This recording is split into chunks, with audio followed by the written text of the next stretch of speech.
estivemos com missionários mais de 23 anos, em realidade, porque nós tivemos uma etapa da vida de missionários como solteiro, depois nos casamos e nos últimos 21 anos, praticamente, nós estivemos ali no Peru. E voltamos no final de 2016, devido a várias circunstâncias. Uma delas é que a minha esposa apresentou no ano passado uma necessidade de uma cirurgia, que não sabia, apareceu umas dores aí, aqui e ali, né? A gente pensa que é velheira, mas é coisa que estão aí, que às vezes a gente não sabe, Deus sabe, e Ele cuida de nós de uma maneira sobrenatural. Então, ela fez uma operação no início desse ano, final de fevereiro, colocou uma placa na coluna cervical, uma placa assim, mais ou menos do tamanho de um celular, quase, né? Para falar que tem um celular embutido, né? Um negócio celular, então já colocou um celular embutido, uma placa e 8 pinos, né, separando as vértebras, porque havia uma questão ali. Mas Deus já está abençoando muito, já está bem recuperada, praticamente 3 meses já depois da cirurgia, e vai no processo que é lento, mas já está bem operativa, como os irmãos podem ver, né? E por outro lado, nosso ministério, nessa etapa da nossa vida, tem sido, a partir deste ano, nós entramos com um projeto para a evangelização dos imigrantes latinos, que estão chegando no Brasil nos últimos 10 anos, cada vez em maior quantidade, né? Pelo menos os 2 grupos que chegam em maior quantidade atualmente, primeiro eram os bolivianos, que chegam pelo menos quase 150 por dia, né? Chegam quase, assim, numericamente, 3 ônibus ali pelo lado do Brás, chegam todos os dias desde La Paz trazendo essas pessoas, sem falar aqueles que entram pela fronteira mesmo e usam outros mecanismos. Então, pelo menos chegam 150 todos os dias. E agora, mais de 800 venezuelanos por dia. Então, nós já tínhamos mais de 600 mil bolivianos vivendo em São Paulo, um número que publicou a Folha de São Paulo no ano passado, e agora esse é o número dos venezuelanos que estão chegando devido à situação política e laboral e etc. que está acontecendo na Venezuela. O presidente foi eleito de novo, né? Então, o que vai acontecer? O sistema vai continuar espremendo as pessoas e as pessoas debandando tanto para o Brasil, quanto para a Colômbia, quanto para o Panamá, entre outros lugares para onde eles podem fugir. Por um lado, é ruim por eles. Por outro lado, uma responsabilidade muito grande sobre a igreja, porque nós temos que pregar o evangelho a toda criatura. E eles estão dentro disso. E muitas dessas pessoas que chegam no Peru, principalmente bolivianos e peruanos, eles são da região alto-andina do Peru. Ou seja, é uma região, nós estivemos aí algumas vezes, que está mais ou menos uma altura entre 3.500 metros até 4.800, 5.000 metros sobre o nível do mar. Meus filhos nasceram na região andina a 3.500 metros sobre o nível do mar, né? Então, nós vivemos nessa região quase 6 anos, onde nasceram os 2 filhos homens, né? E lá nessa região alto-andina tem um ditado assim, é terra de macho e não de muitos. Entende? Porque é bastante inóspito, é muito difícil. Mas eles, para qualquer um que vai trabalhar como missionário, e Deus está atuando dessa maneira, está permitindo que isso aconteça, essa migração, e agora eles estão aqui na rua de São Paulo, e nós cruzamos com eles agora cada vez mais frequentemente. E nós precisamos falar com eles e levar o evangelho, porque quem mora nessa região, primeiro, é bastante inóspito e não tem muitas igrejas, são poucas igrejas nessa região. E, por outro lado, quem vive nessa região falam 2 idiomas, e muitos dos que vivem aí não falam nem o espanhol. Eles falam quechua e aimara, que são 2 línguas fluentes desse lugar. O Peru tem 3 línguas oficiais, que é o espanhol, o quechua e o aimara, falado por assim, uma população bastante grande. Então, alguns deles que vêm para o Brasil nem falam espanhol, menos ainda português. Então, tem um campo bastante grande. Por outro lado, existem mais de 100 grupos atualmente no Brasil, de diferentes nações e diferentes quantidades de imigrantes, que são até de povos não alcançados, que a igreja pode enfocar-se, né, para poder alcançá-los para Cristo. E nós tomamos aí com a minha esposa, e sei que tem mais alguns que estão fazendo algo, para poder plantar uma igreja multicultural entre os imigrantes latinos. Isso quer dizer paraguaios, bolivianos, peruanos, equatorianos, um bom grupo de mexicanos, por exemplo, também aqui em São Paulo. E por isso nós pedimos as suas orações. Esperamos que nos próximos anos essa igreja já seja visível. E no próximo sábado, eu pediria que os irmãos orem durante toda essa semana. No próximo sábado, nós fizemos no mês passado, pelo Dia da Mulher, uma reunião para damas, pelo Dia da Mãe Boliviana, que não é o mesmo dia da mãe aqui no Brasil, lá foi no último domingo, na Bolívia, e nós fizemos então no último sábado. E agora no próximo sábado, nós vamos fazer uma reunião especial para os homens, né? Para alcançar os homens latinos. Estamos entregando convites, estamos falando por aqui e por lá, convites em físico, pessoalmente, aqueles que nós encontramos nas ruas e em alguns lugares, e também bombardeando aí pela internet. Tratei de ingressar a todas as páginas de bolivianos, paraguaios, peruanos que estão no Brasil, existem várias, e aí então a gente faz algumas publicações divulgando e falando dessa possibilidade, entre outras coisas que nós estamos fazendo. Então, pediria que os irmãos orem, esperamos que sábado, independente da quantidade que chegue aquelas pessoas que Deus vai trabalhar nos seus corações e levá-los à conversão, arrependimento, e aí, mais uma vez, impulsando o início dessa igreja. Vamos orar mais uma vez, pedindo que o Senhor nos fale, e depois vamos abrir a Bíblia no livro de Filipenses. Nosso Pai, nós te louvamos por esta igreja, pelo tempo que já tivemos juntos, adorando o Senhor, servindo ao Senhor com aquilo que nós somos e com aquilo que nós temos, porque o Senhor nos tem dado e o Senhor nos tem cuidado. Queremos pedir, ó Deus, que o Senhor fale conosco, que o Senhor renove agora nossas forças, nosso ânimo, tire de nós o cansaço, que é algo às vezes muito natural, pela semana atarefada que muitas vezes nós temos que cumprir também. E muitas vezes estamos cansados mesmo. Pedimos ao Deus que nos dê graça e sabedoria para reter aquilo que a sua palavra fala, aquilo que é a nossa responsabilidade a partir do conhecimento dela. No nome de Jesus nós te pedimos e agradecemos. Amém. Filipenses, quantos irmãos abrem aí, só recordando um pequeno detalhe importante dessa carta, ou dessa cidade de Filipos. Ela teve seu início por um rei chamado Filipe de Macedônia, e depois essa cidade passou a seu filho, que era Alexandre Magno, né? E mais ou menos aí por o ano 323, foi essa questão aí, né? Depois ela se tornou uma colônia romana, uma cidade importante de Roma. Em outras palavras, uma cidade que servia como um posto avançado da cidade de Roma para a conquista do Ocidente e do Oriente, para onde eles estavam avançando e avançaram até conquistar praticamente parte do Oriente naquele tempo. Segundo algumas escavações e trabalhos arqueológicos feitos em toda essa região, e principalmente na cidade lá de Filipos, realmente se encontra muitas coisas da cultura romana. Era uma cidade bastante dada à idolatria, com deuses gregos e romanos, e muitas atividades espíritas, e sem falar da questão das outras questões que têm que ver com a vida espiritual. E muitas guerras aconteceram nesse lugar. E uma coisa interessante, praticamente não havia sinagogas judias na cidade de Filipos, né? Isso quer dizer que judeus quase não havia neste lugar, como havia, por exemplo, na cidade de Roma.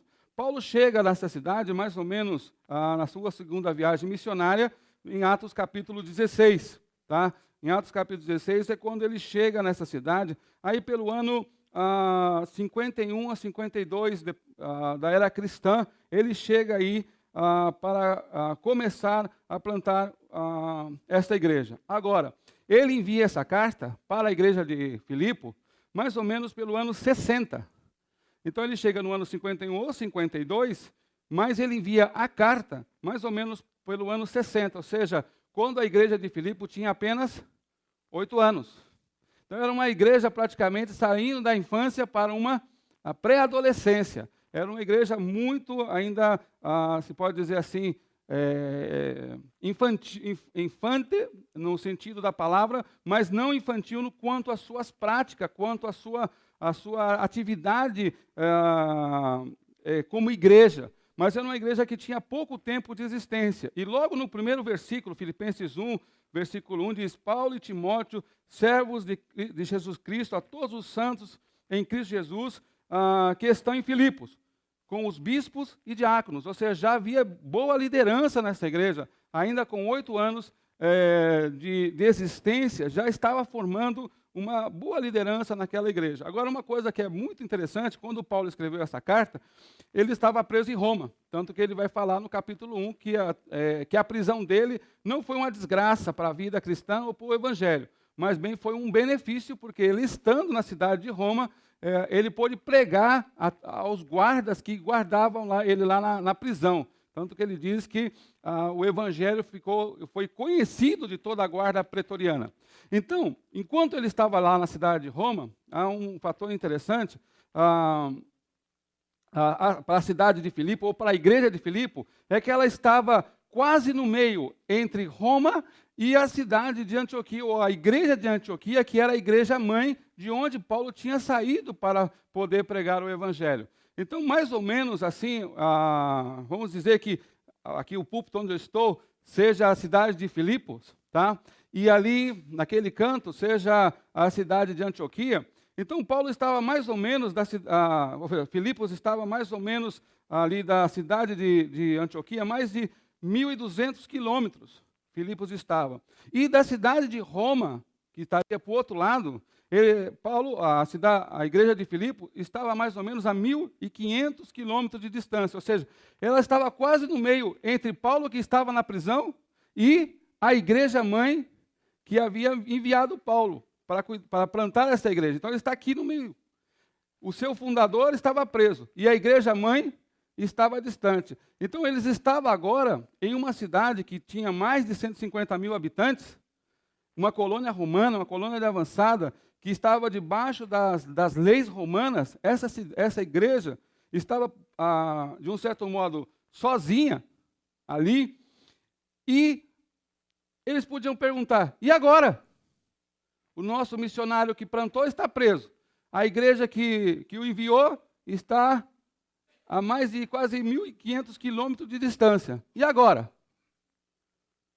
Podiam agora começar a tremer na base, não é certo? Poderia simplesmente renunciar, fechar as portas, acabou.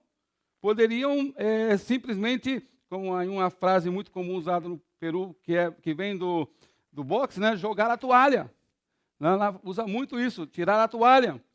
Poderiam fazer isso, mas eles não fizeram. E um dos motivos pelo qual eles não fizeram e se tornaram uma igreja muito influente na sociedade daquele tempo, tem que ver com algumas descrições que Paulo faz nessa carta e que ela nos vai ajudar bastante na nossa vida cristã. Essa carta que nós temos aqui diante de nós, a carta aos Filipenses, é uma carta que inspira muito.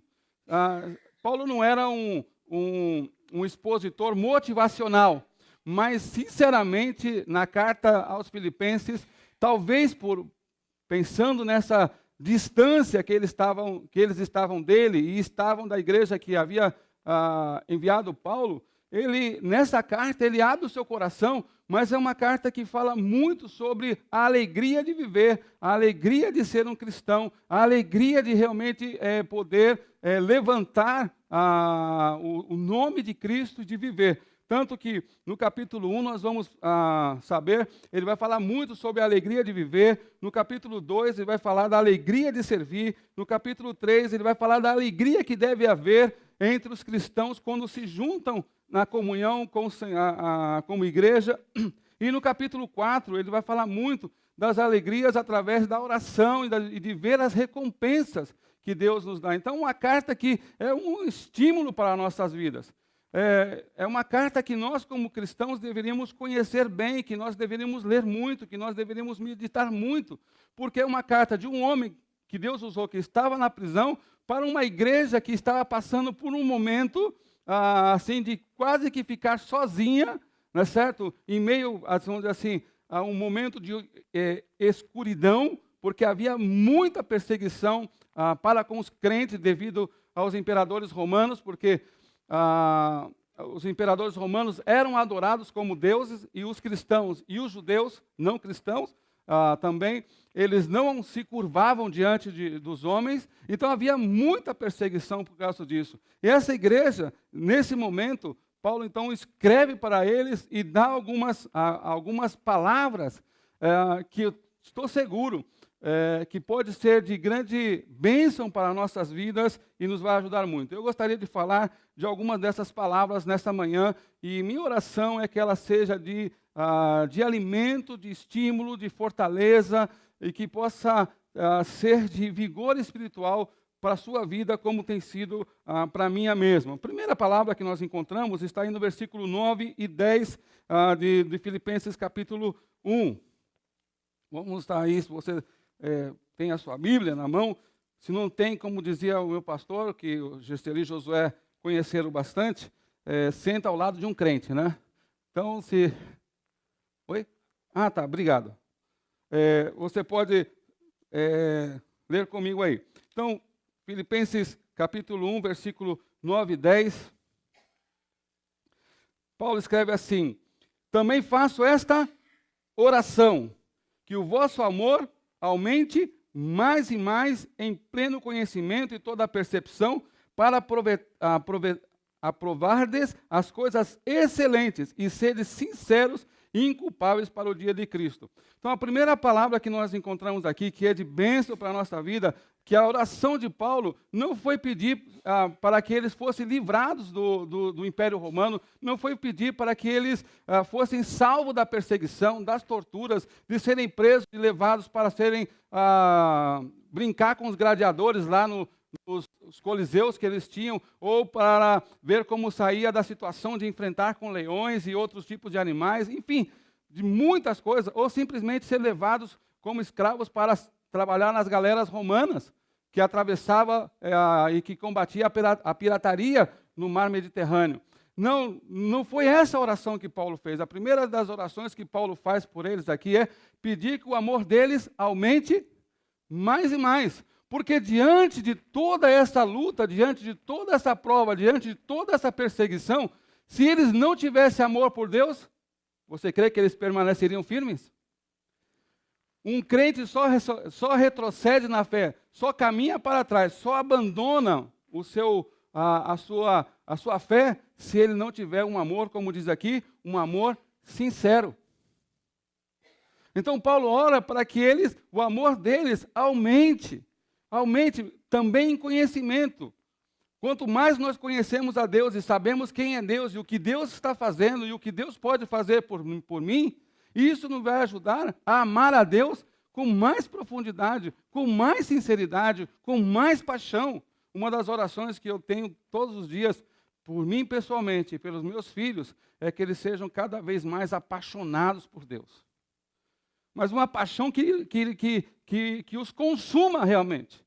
Não, mais do que aquela paixão de quando a gente vê a nossa esposa, que não era nossa esposa, não, que seria futura esposa, não, que a gente fica até treme no momento, não é certo? E começa a perseguir aquela pessoa com os olhos para todo lado, ou como foi quando eu conheci a minha esposa, que estávamos em uma conferência, quase mais de 500 pessoas, em um salão imenso de jovens, tinha muita gente, né? E graças a Deus que os jovens os crentes em realidade, começam a encher a igreja de trás para frente, né?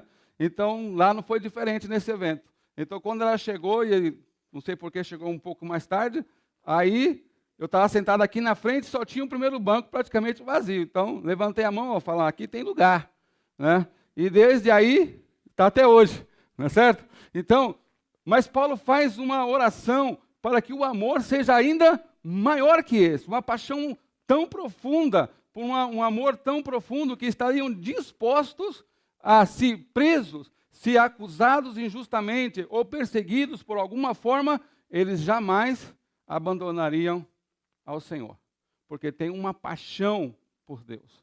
Sabe o que nos motiva realmente a fazer as coisas? Ou o que deve nos motivar no nosso trabalho, no nosso dia a dia na casa, a fazer certas coisas que às vezes a gente não gosta de fazer, mas que a gente precisa fazer porque tem que ser feito, é a paixão por aquilo que está sobre essas coisas. Se nós não tivermos uma verdadeira paixão, um verdadeiro amor, me pergunto, quem trabalhou toda a semana, não precisa levantar a mão, que eu creio que é a maioria, não, ou quase todos que estão aqui, a não ser que você esteja de férias ou desempregado. Mesmo que está desempregado, tem que fazer um bico, não é certo? Para dar um jeito. Não dá mais para ficar com os braços cruzados. Então, quem trabalhou a semana toda, ou quem trabalhou e ainda estuda à noite, ainda tem que fazer trabalho, tem que fazer leitura, ainda tem ensaio, tem uma coisa aqui, outra coisa lá, chega no domingo pela manhã, quem quer levantar? Quem quer levantar, irmãos? Ninguém levanta a mão, porque eu também não queria levantar, não. Entende? Tanto que eu coloquei o meu despertador para despertar às 5 da manhã, mas só consegui levantar às 6:30 quase. Entende? Porque o corpo escuta, mas não obedece. Você faz assim, o corpo não vai, não levanta. Entende? É difícil. Se não for uma paixão interna, profunda, sincera, como Paulo diz aqui, com um conhecimento claro do Deus que nós vamos servir, nós não nos vamos mover. E não somente para congregar, senão para não fazer nada que tenha a ver com as coisas do Senhor. Todos os avisos que os irmãos deram, dos trabalhos que os irmãos vão fazer, se nós não tivermos uma paixão, infelizmente, nós não vamos fazer, ou vamos fazer, às vezes, de qualquer forma, na verdade. Aquele velho ditado, é para o Senhor, não é certo? O que seja, como seja, está bem. Mas hoje nós não podemos fazer isso em nenhum lugar. Hoje tudo é qualidade total, tem que estar todo assim, no ponto zero. Não é certo? Porque senão ninguém compra o seu produto. Acaba comprando e chega lá, revisa e manda de volta, porque tem alguma falha ou tem algum defeito. Para o Senhor nós precisamos fazer o melhor. E para fazermos o melhor, nós temos que ter essa paixão, nós temos que ter essa devoção que o apóstolo fala aqui, que nós temos que amar. E uma das coisas importantes acerca do amor é que o amor ele tem que ser expressado em palavras. Muitas vezes eu digo para minha esposa, ou digo para os meus filhos, eu os amo. E logo eles levantam a mão, prova. Certo? Eu tenho aqui mensagens do WhatsApp dos meus filhos, minhas filhas, prova o seu amor, né? Libera aquela verba, compra-me tal coisa. Isso não é certo. Os pais que estão aqui, não é certo? Vocês falam para os seus filhos, eu te amo, mas chega no momento de liberar a verba, não é certo? É a evidência do amor. A esposa fala, vamos domingo na igreja, vamos pregar em tal lugar. Então na sexta-feira é dia de quê? Para as mulheres, é dia de quê na sexta-feira? Cabeleireiro, manicure, pedicure e mais um montão de cure, não é certo? Sim ou não? Tudo isso. E aí isso vai? Recursos, vai uma série de coisas. A gente tem que cobrir coisas em casa e etc. Mas isso só é possível através de uma paixão. E por isso, se os irmãos puderem abrir comigo, Provérbios capítulo 3, versículo 27. Por favor, vamos ler duas passagens. Vou demorar um pouquinho mais daqui e avançar rapidíssimo no que gostaria de deixar com os irmãos. Capítulo 3, versículo 27. Já que o amor se expressa em palavra, mas se demonstra com ações, não simplesmente com palavras, mas com ações tangíveis.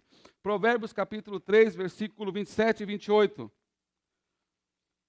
Diz assim, não te furtes de fazer o bem a quem de direito, estando na tua mão o poder de fazê-lo. Não digas ao teu próximo, vai e volta amanhã, então tu darei, se tens agora comigo, se você tem o que dar. Então, o amor verdadeiro, ele é demonstrado através de coisas tangíveis.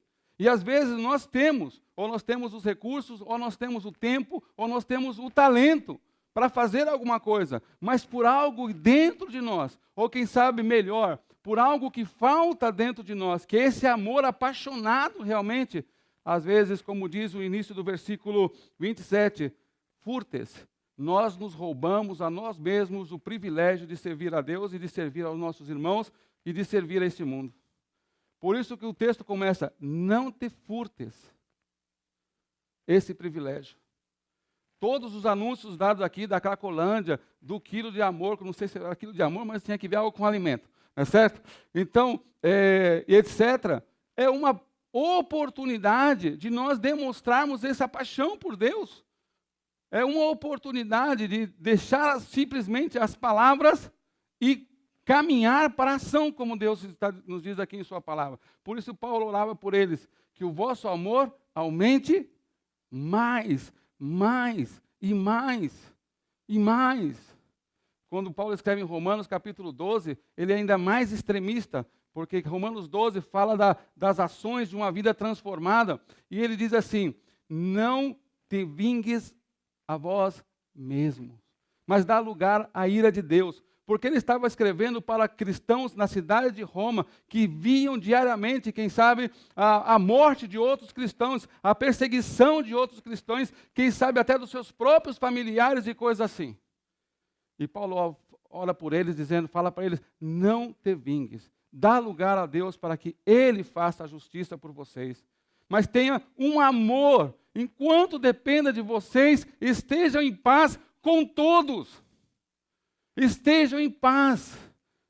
Não fique devendo nada a não ser o amor verdadeiro. Infelizmente, às vezes, essa paixão, esse amor que deveria nos consumir, essa paixão e esse amor que deveria nos motivar e levar-nos a fazer tudo o que Deus pede de nós, às vezes nós deixamos de lado e esquecemos. Gostaria de ler mais uma passagem agora no Novo Testamento, 1 João capítulo 3, versículos 16 e 17. 1 João 3, versículos 16 e 17.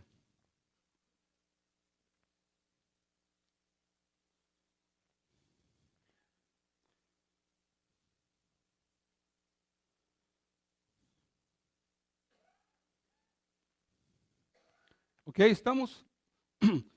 Diz assim, nisto conhecemos o amor que Cristo deu a sua vida por nós e devemos dar nossa vida pelos irmãos. Ora, aquele que possuir recursos deste mundo e vir o seu irmão padecer necessidade e fechar-lhe o seu coração, como pode permanecer nele o amor de Deus?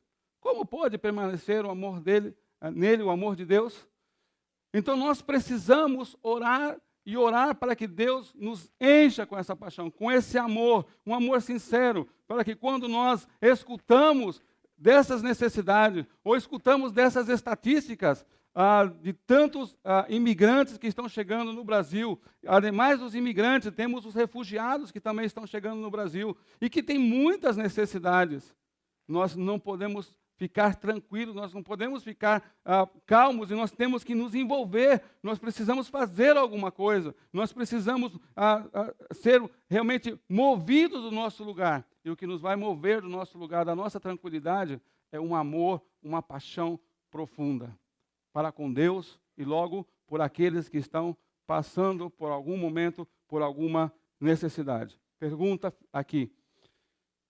Se pudesse medir o seu amor com um termômetro, como a gente mede a temperatura, de 1 a 10, em quanto estaria esse termômetro na sua relação entre você e Deus? Em quantos graus marcaria esta relação? Se nós pudéssemos medir essa relação de Deus para conosco, estou seguro que este termômetro explodiria. Não é certo? Porque Deus prova o seu amor para conosco, em que Ele, nós sendo pecadores, ou seja, pessoas que não merecíamos nada, Ele entregou o seu Filho. Não é certo? O único que tinha, o melhor que tinha. Mas se pudesse medir o nosso amor para com Deus, em quantos graus ficaria esse termômetro? E o amor que nós temos por Deus é igual ao amor que nós temos pelo nosso irmão. Você não pode amar mais o seu irmão do que você ama a Deus. Você não pode amar mais o seu próximo do que você ama a Deus. Você não pode amar mais o seu cônjuge do que o que você ama a Deus. Você não pode amar. Por isso a Bíblia diz claramente que aquele que nós não podemos amar a nosso irmão, a quem nós vemos, se nós não amamos a Deus, a quem nós não vemos. Então, devemos fazer esta oração diariamente, e orar uns para os outros, para que Deus encha os seus corações com este amor sincero, com esse amor realmente pelo Deus que nos salva, pelo Deus que nos chamou. E um segundo aspecto que Paulo fala aí mesmo, em Filipenses capítulo 1, versículo 11. Filipenses 1, versículo 11. Por favor, vamos ler aqui rapidamente. Filipenses 1, 11. Diz assim, cheios de fruto de justiça, o qual é mediante Jesus Cristo para a glória e louvor de Deus. Se nós temos um amor sincero, um amor profundo, uma paixão que nos consome por Deus, que nos leva a esse amor e essa paixão pelos nossos irmãos, um dos resultados imediatos da nossa vida é frutos. João Batista, quando pregava em Mateus capítulo 3, versículo 8, ele diz, produzir frutos dignos de arrependimento. As mensagens dos apóstolos sempre foi um chamado ao arrependimento e um chamado a que produza frutos verdadeiros. Então, Paulo orava para que eles amassem mais a Deus e esse amor levaria a produzir frutos nas suas vidas. Jesus Cristo disse, pelos seus frutos conhecerão os que são meus. E Paulo escreveu em Gálatas capítulo 5, versículo 22 e 23, os frutos do Espírito que nós devemos produzir. Frutos verdadeiros. Já que estamos aí do lado, voltamos umas páginas para trás, no livro de Gálatas, capítulo 5, versículo 22 e 23, para lembrarmos dessa verdade. Diz assim, Gálatas 5, versículo 22 e 23, mas o fruto do Espírito é amor, alegria, paz, longanimidade, benignidade, bondade, fidelidade, mansidão, domínio próprio. Contra essas coisas não há lei. Então, uma das coisas que vai surgir na nossa vida, imediatamente, esse amor que nos consome, é frutos verdadeiros. É fruto de justiça, é fruto de um novo nascimento, é fruto que as pessoas que não conhecem ao nosso Senhor Jesus vai conhecer por ver em nós os frutos que Ele mesmo manifestou. Nós precisamos dar frutos, e para dar frutos temos que amar a Deus. Um terceiro aspecto importante está no versículo 27, se você puder comigo aí, Filipenses 1, 27. Um texto que eu gosto muito também.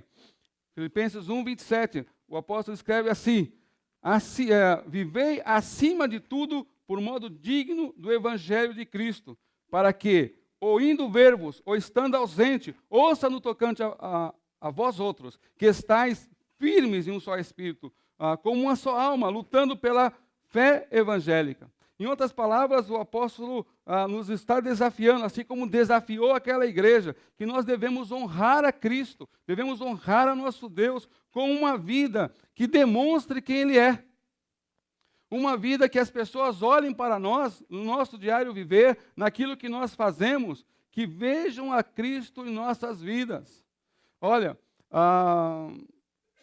segundo alguns os números que eu escutei em uma conferência, pastor colocou dessa forma. No Brasil existe aproximadamente, alguns dizem para mais, alguns para menos, uns 30 milhões de evangélicos. Alguns jogam isso bem para cima, mas ele foi bastante moderado. Uns 30 milhões, hoje, supostamente, pessoas que vão à igreja nos domingos e etc. Mas ele disse assim, que há outros 30 milhões de pessoas que deixaram a igreja. Estão desigrejados. E uma vez que estão desigrejados, lamentavelmente, eles não estão vivendo de uma maneira que honra a Deus. Estão vivendo como eles creem que devem viver. E, lamentavelmente, um mau testemunho. E, lamentavelmente, ao invés de mostrar a verdade para Cristo, pessoas que convivem diariamente com outras pessoas não cristãs. Vamos imaginar uma pessoa que trabalha e estuda na faculdade, por exemplo. Ele tem um convívio numa empresa com um grupo de pessoas e tem um convívio na faculdade onde estuda, ou no instituto, ou numa escola. Ele tem um grupo com as pessoas com quem ele se relaciona. Mas se ele não é um cristão, ou se ele abandonou a fé, se ele não está vivendo de modo digno de Cristo, ele pode estar numa empresa com 10, 50, 500 ou 1.000 trabalhadores e, lamentavelmente, Cristo não será visto na vida dessa pessoa. Pode estar numa faculdade com 50, 100, 200, 2, 3 mil pessoas e Cristo não será visto na vida dessa pessoa. Por isso que Paulo nos desafia, viver acima de tudo de modo digno de Cristo.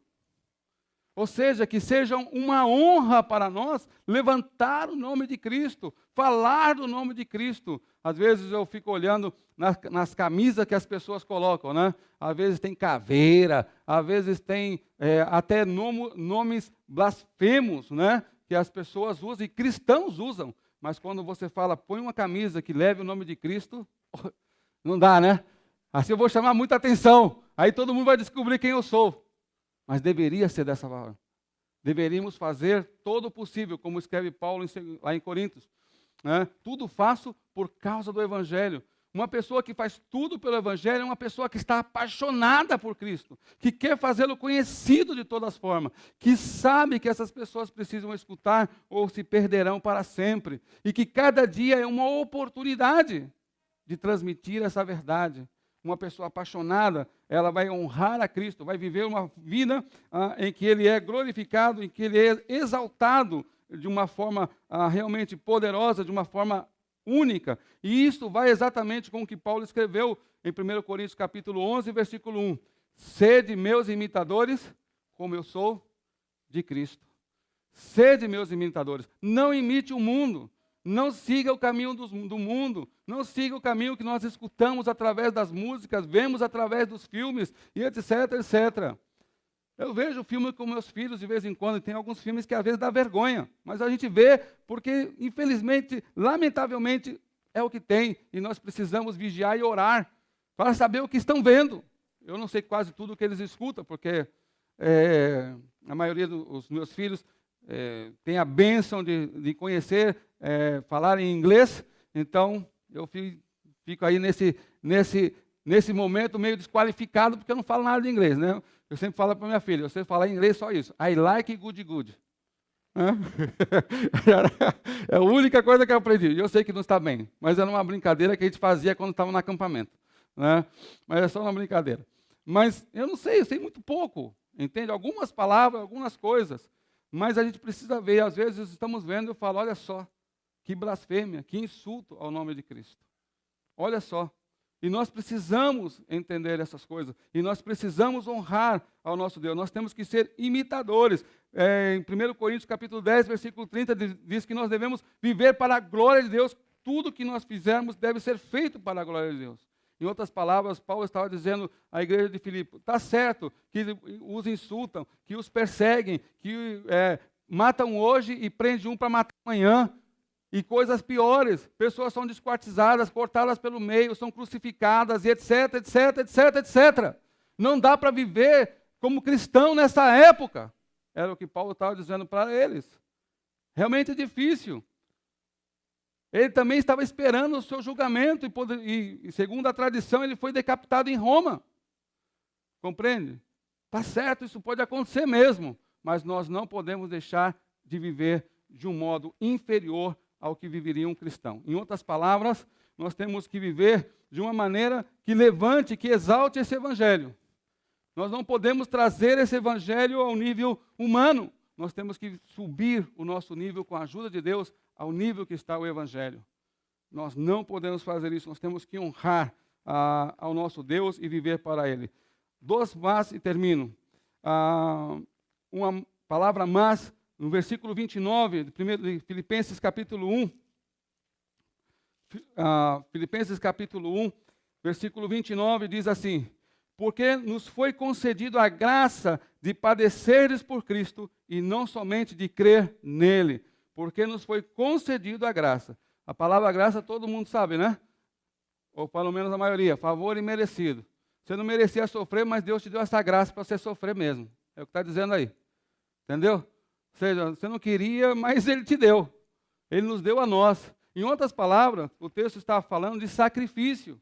Ele está dizendo para os filipenses, se nós temos que ser um sacrifício, se temos que padecer, essa é parte da graça de Deus, que está muito de conformidade com Romanos capítulo 8, versículo 28 e 29, que todas as coisas ajudam a bem, incluso o sofrimento.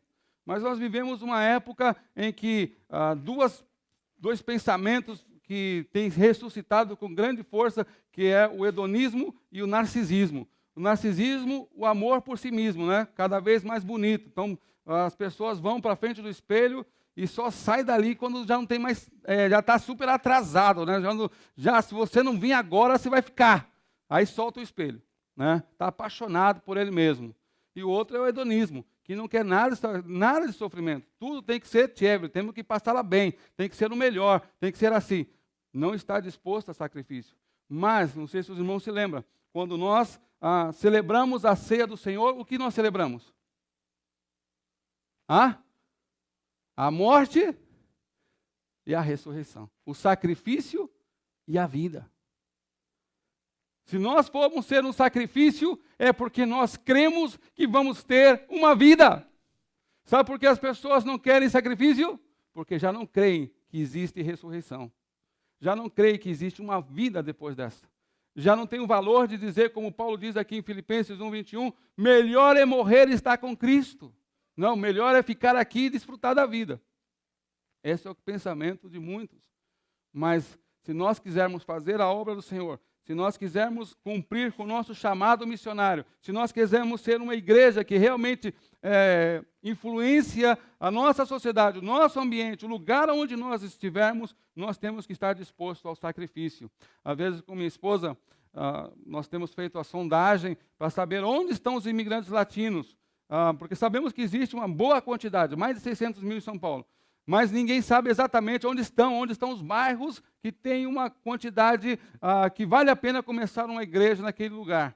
Então, às vezes, a gente vai, lá, por exemplo, na região da Penha, tem 2 lugares próximos de nós. Um é o Shopping Penha e o outro é a Praça do Rosário, que é onde começou a Penha começou basicamente ali. E todo domingo tem, então, uma feira, e tem aí um grupo de pessoas que estão vendendo comida da Bolívia ou do Peru, entre outras coisas. E aí aparece bastante imigrantes ali. E outra, na parte da tarde, no mesmo domingo, eles vão lá para o Shopping Penha para tomar um sorvete, dar um passeio com a família. Então, às vezes, de manhã, eu vou com a minha esposa para lá. E com toda a boa intenção, com todo o amor de Deus e com toda aquela coisa, para as pessoas olhar para a sua cara e sabe o quê? Dizer, rapaz, você está em outra, hein? Para sentir o desprezo, para escutar, às vezes, até palavrões, entende? Temos passado por alto, tanto ali naquela feira, quanto lá na frente do Shopping Penha. Mas a gente faz isso por quê? Por causa do amor que Deus ha colocado. Não porque de nós mesmos, é porque Deus o coloca. E porque nós somos chamados a ser um sacrifício para poder levar o Evangelho de Cristo. Nenhum crente deveria sair de casa nenhum dia sem pelo menos levar um folheto na sua mão.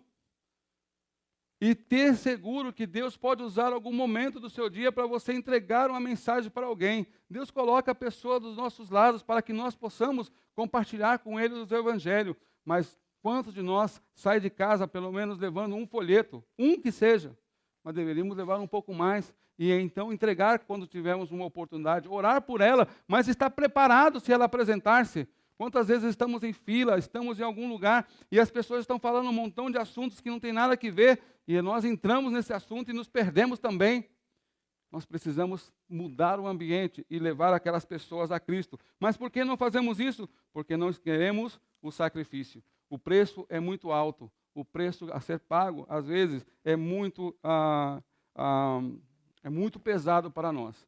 E termino com a última palavra nesse momento, é Filipenses capítulo 1, que é um dos versículos mais conhecidos dessa carta, ou desse capítulo. Filipenses 1, versículo 6. Estou plenamente certo de que aquele que começou a boa obra em vós há de completá-la até o dia de Cristo.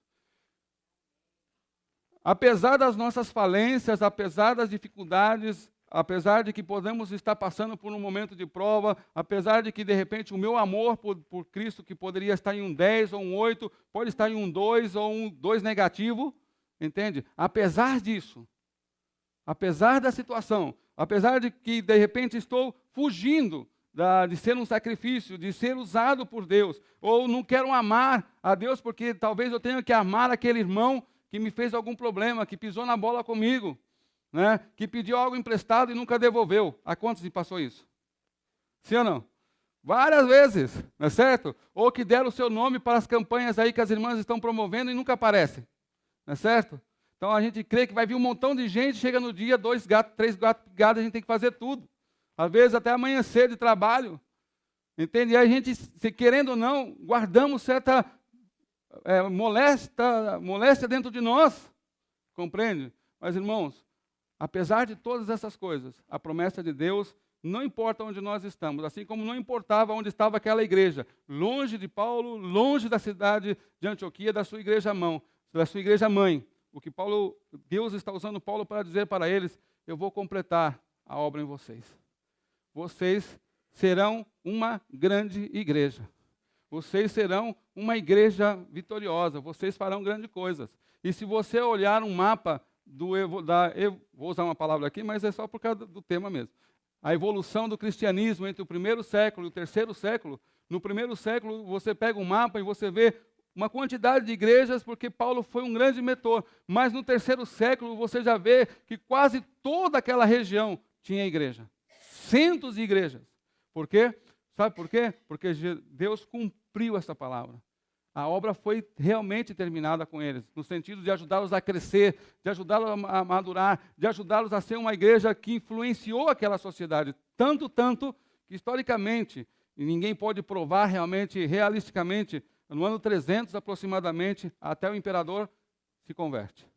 Estamos falando de Constantino. Mas ninguém sabe exatamente se foi uma conversão ou se foi uma questão de arrumar as coisas. Mas a importância é que, a partir daí, houve certa diminuição da perseguição, o qual não foi tão bom para a igreja. Mas o que eu quero chamar a atenção é que Deus cumpriu a sua palavra. O cristianismo que quase não havia 120, não é certo? Quando Jesus foi levado aos céus.